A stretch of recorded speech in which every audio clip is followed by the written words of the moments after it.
If you think the rental crisis in the eastern suburbs has reached its peak, you need to be aware of what's looming beneath the surface. It reminds me of a line from the Bachman song, "But baby, you ain't seen nothing yet." Current rental levels are a reflection of a broken housing market that continues to go unaddressed. We're going to spend the next 5 minutes investigating what those key drivers are.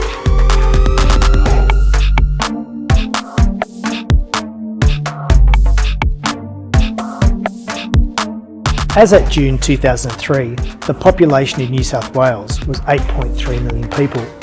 There's a forecast 127,000 additional people coming to the state over the next 12 months.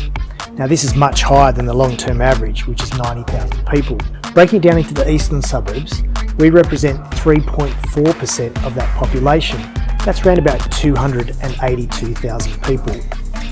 Looking at the forecast increase that are coming, we'll see around about 3,500 people coming to the eastern suburbs that will require housing.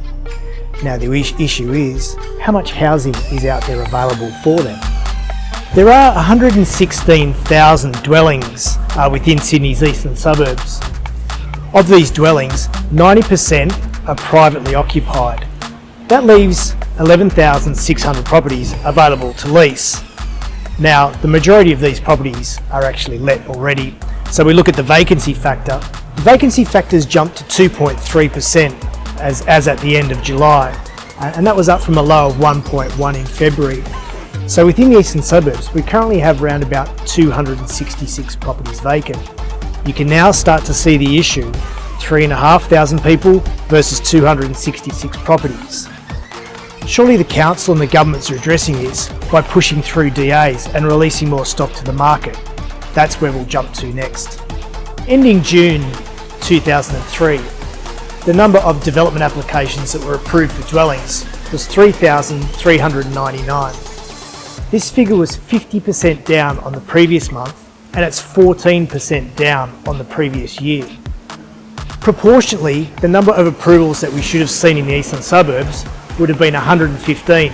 However, only 53 were approved. We can see that the government authorities and statutory authorities simply aren't granting the number of approvals needed to meet the demand and provide that supply.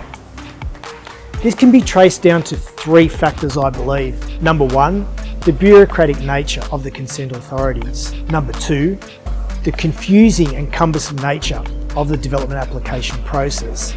And third, and perhaps the largest, is that consent authorities really don't want to make a decision for fear of the consequences from that. The issue is that these consent authorities need to come to the realisation that there is a societal cost with them not making a decision, and it's inexorably attached to the sheer demand, i.e. if someone needs some housing, the consent authorities should be meeting that demand. We are fast approaching a point where poorly conceived policies and intrusion within the real estate market are actually going to inflame the rental market. We'll look back at the recent increases we've seen, i.e. around about 20%, and realise that they are small compared to what's coming. You're going to hear it here first. Get ready for it. Get ready for Rental-geddon. We're going to see increases far higher than we expect.